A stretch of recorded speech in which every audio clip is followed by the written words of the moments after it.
We're back. Time for another edition of the Carolina Insider, Day 4 in New Orleans. Now Carolina preparing for the national championship. Jones and Adam here with you, getting you ready for Carolina, Kansas on Monday night. Short turnaround for the Tar Heels against a great opponent coming up. We'll talk about that in just a bit. But Adam, 12th all-time meeting between Carolina and Kansas. This will be the 4th straight meeting between these two that has come in the NCAA tournament. They haven't seen each other a ton through history, but to true blue bloods of college basketball, and they've had some impactful meetings through the years as well. And of the blue bloods, it feels like these are the two that might have the most similarities just in terms of the depth of their history, the way they've been connected throughout with coaches and personnel, and they've played in some very meaningful games. 65 years ago, Jones, I know we both remember that. Tar Heels and Kansas in one of the most memorable national championship games ever in 1957. Carolina beats Wilt Chamberlain in triple overtime. This has been a series that has been infrequent, as Jones said, but it's produced extremely memorable outcomes, and certain it will tomorrow night. To play a Carolina program that's intertwined with Kansas history, in large part because Coach Smith played at Kansas and won a national championship in '52, and then he goes on and is thought to be as good a basketball coach that's ever coached the sport over a period of time. So I think that's special. And also with Coach Williams, heading our program for 15 years and doing a magnificent job there, and then going back to his alma mater and winning 3 national championships. I think that certainly adds to the interest. I'm very proud to be a part of this game. And that includes 1991 as well. Hubert Davis, a junior on that team. That was a national semifinal meeting where a young head coach, Roy Williams, got his Jayhawks past the Tar Heels. That's a game that even still today sticks with Hubert Davis.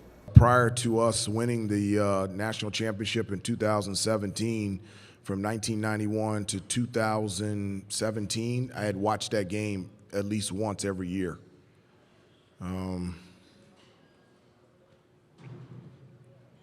It's the best team that I ever played with King and Rick and Pete Chilcutt as our seniors and George Lynch. We were as connected as this team is connected now. And we really felt like we had a chance to win a national championship, and we came up short. Of course, a big storyline in Carolina's success all season long, in particular here over the last 6 to 8 weeks, has been the offensive efficiency, Adam. And there's numerous guys we could talk about, but a big part of that has been Brady Manek. And Carolina spacing the floor a little differently, able to get that spacing, allows Bacot to work down low. Of course, we know how great a shooter Brady has been. It is a philosophical change for Carolina, but one that has really worked out. And Hubert Davis talked about that importance of the stretch 4 to what he wanted to do his very first day on the job. His introductory press conference, he said this was how he wanted to play, and I'm not sure any of us really knew at that time, what does that look like exactly?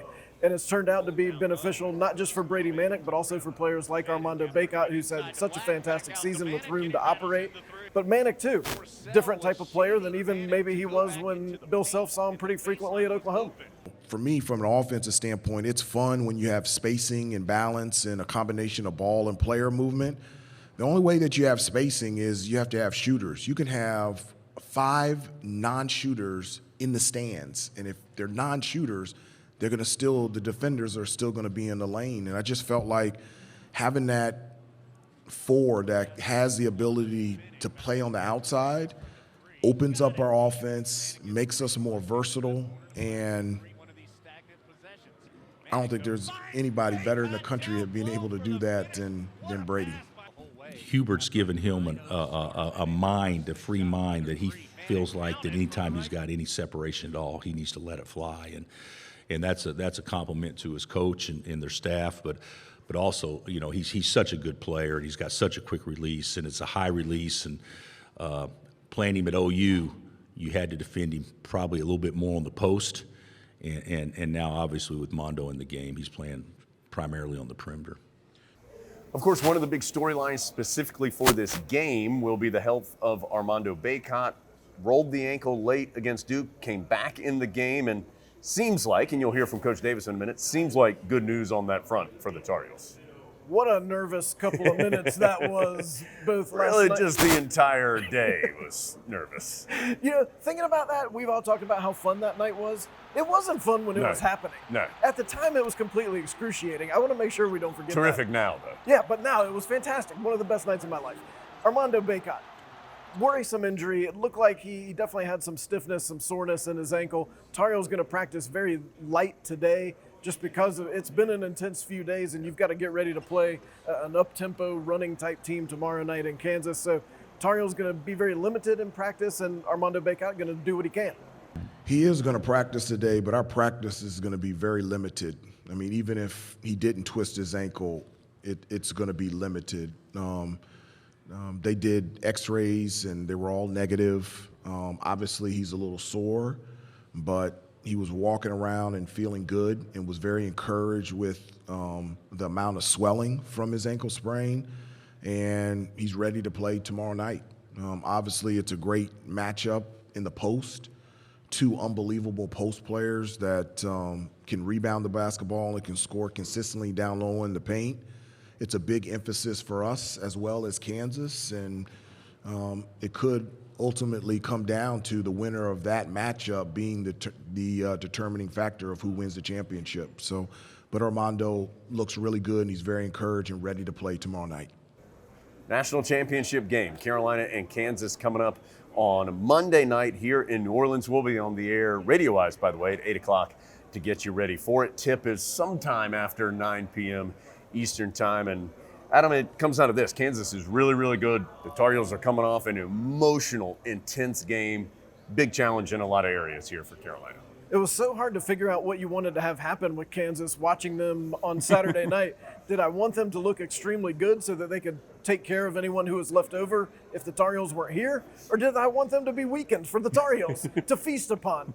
But now they're here, and they did look really good. They've got all the components.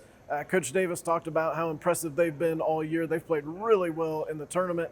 And don't lose sight of how hard it is to get here. I mean, I think it's easy to be kind of giddy that Carolina beat Duke, and this is fantastic.